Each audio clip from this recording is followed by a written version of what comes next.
ಎಲ್ಲರಿಗೂ ನಮಸ್ಕಾರ. ಇದು ಕಗ್ಗದ 378ನೇ ಪದ್ಯ. ಕುದಿ ಹೆಚ್ಚೆ ವೆಗಟಹುದು ಕಡಿಮೆ ಇರೆ ಹಸಿನಾತ, ಕದಡಲು ಒಡೆವುದು ಹಾಲು ಸೂಕ್ಷ್ಮವದರ ಹದರ, ಅದರ ಒಲೆ ಮನದ ಹದ ಅದನೆಚ್ಚರದಿ ನೋಡು, ಬದುಕು ಸೊಗ ಹದದಿಂದ ಮಂಕುತಿಮ್ಮ. ಇಲ್ಲಿ ಡಿ ವಿ ಜಿಯವರು ನಮ್ಮ ಮನಸ್ಸನ್ನು ಯಾವ ತರಹ ಒಂದು ಹದನಾಗಿ ಇಟ್ಟುಕೊಂಡ್ರೆ ಜೀವನ ಸುಖಕರವಾಗಿರುತ್ತೆ, ಬದುಕು ಒಂದು ಸುಂದರವಾಗುತ್ತೆ ಅನ್ನೋದನ್ನು ಒಂದು ಹಾಲಿಗೆ ಹೋಲಿಸಿ ಇಲ್ಲಿ ಹೇಳ್ತಾ ಇದ್ದಾರೆ. ಅವ್ರು ಹೇಳ್ತಾರೆ, ಕುದಿ ಹೆಚ್ಚೆ ವೆಗಟಹುದು ಕಡಿಮೆ ಇರೆ ಹಸಿನಾತ. ಹಾಲನ್ನು ಒಂದು ಜೋರು ಉರಿಲಿ ಇಟ್ಬಿಟ್ರೆ ಅದೇನಾಗುತ್ತೆ, ಕೆಳಗಡೆ ಎಲ್ಲ ಸೀದು ಹೋಗುತ್ತೆ ಹಾಲು. ಅದು ನೀವು ನೋಡಿದ್ದೀರಾ ಅನಿಸುತ್ತೆ, ಮೋಸ್ಟ್ಲಿ ಅದು ಜೇನುಗೂಡು ಥರ ಒಂಥರ ಕಟ್ಟಿ ಕಪ್ಪಗಾಗಿ ಆ ಹಾಲಿಗೂ ಒಂದು ಆ ಸೀದೋಗಿರೋದು ವಾಸನೆ ಹತ್ತಿ ಅದು ಒಂದು ಏನಕ್ಕೆ ಹಾಕಿದ್ರೂ ಅದು ಒಂದು ಅಡ್ಡ ವಾಸನೆ ಬರ್ತಾ ಇರುತ್ತೆ, ಅದು ಚೆನ್ನಾಗಿರೋದಿಲ್ಲ. ಅದೇ ಥರ ಕಡಿಮೆ ಇರೆ ಹಸಿನಾತ, ಏನಾದರೂ ಕಾಯಿಸೋದು ಕಮ್ಮಿ ಆಯಿತು ಒಂಚೂರು ಅಂದರೆ ಆ ಹಾಲಿನ ಹಸಿ ವಾಸನೆ ಅದರಲ್ಲಿ ಉಳ್ಕೊಂಡ್ಬಿಡತ್ತೆ, ಅದನ್ನೂ ಒಂದು ಚೆನ್ನಾಗಿರೋದಿಲ್ಲ ಆವಾಗ. ಮುಂದೆ ಹೇಳ್ತಾರೆ, ಕದಡಲು ಒಡೆಯುವುದು ಹಾಲು ಸೂಕ್ಷ್ಮವದರ ಹದ. ಒಂದು ಹಾಲನ್ನು ಜೋರಾಗಿ ಕೆದಕ್ತಾ ಇದ್ದರೆ ಸುಮ್ಮನೆ ಅದು ಒಡೆದು ಹೋಗುತ್ತೆ. ಅಲ್ಲಿ ಕೈ ಆಡಿಸ್ತಾ ಇರಿ ಹಾಲಲ್ಲಿ ಸುಮ್ಮನೆ, ಆಮೇಲೆ ಕಾಯಕ್ಕಿಟ್ರೆ ಏನಾಗುತ್ತೆ, ಅದು ಹಾಲು ಒಡೆದು ಹೋಗುತ್ತೆ, ಅದರ ಉಪಯೋಗಕ್ಕೆ ಬರೋದಿಲ್ಲ. ಅದರಿಂದ ಅದರದ್ದು ಹಾಲಿನ ಒಂದು ಕಾಯಿಸೋದುವೆ ಒಂದು ಹದವಾಗಿ ಅದನ್ನು ಕಾಯಿಸಿದಾಗ ಮಾತ್ರ ಅದರದ್ದು ನಿಜವಾದ ಒಂದು ರುಚಿ ಇರುತ್ತೆ.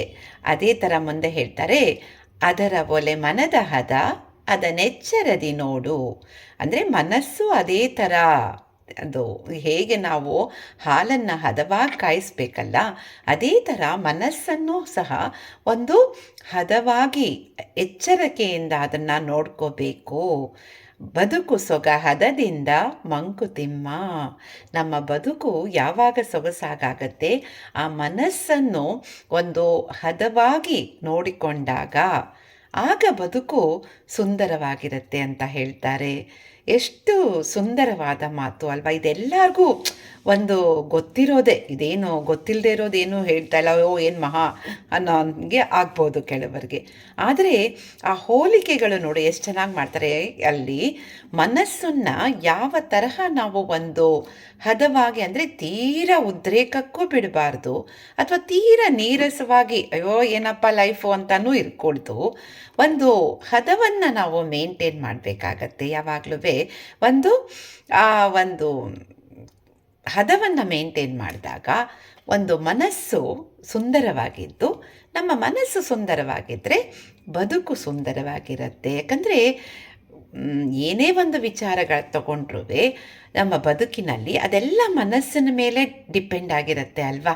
ಆ ಮನಸ್ಸು ಹೇಗಿರುತ್ತೋ ನಮ್ಮ ಬದುಕು ಹಾಗಿರುತ್ತೆ. ನಮ್ಮ ಮನಸ್ಸು ಅದಕ್ಕೆ ಯಾವಾಗಲೂ ಒಂದು ನಿಷ್ಕಲ್ಮಶವಾಗಿ ಒಂದು ಮಗುವಿನ ಥರ ಇಟ್ಕೊಂಡಾಗ, ಆಮೇಲೆ every day is A new day ಅಂದರೆ ಅದು ಹಳೇದು ಏನಾಗಿರುತ್ತೋ ಅದರದ್ದು ಕನೆಕ್ಟ್ ಮಾಡ್ಕೋಬಾರ್ದು, ಎಲ್ಲಿ ಬೇಕೋ ಅಲ್ಲಿ ಮಾಡ್ಕೋಬೇಕೋ ಹೊರತು ಪ್ರತಿಯೊಂದಕ್ಕೂ ನಾವು ಅದನ್ನು ಕನೆಕ್ಟ್ ಮಾಡ್ಕೊಳ್ತಾ ಹೋದರೆ ನಮ್ಮ ಮನಸ್ಸು ಏನೋ ತಪ್ಪು ಗ್ರಹಿಕೆಗಳಾಗಿರುತ್ತೆ, ಅದರಿಂದ ಮತ್ತೆ ಅದು ತಪ್ಪನ್ನೇ ಅದು ಇದಾಗ್ತಾ ಇರುತ್ತೆ, ಮಾಡ್ತಾ ಇರುತ್ತೆ.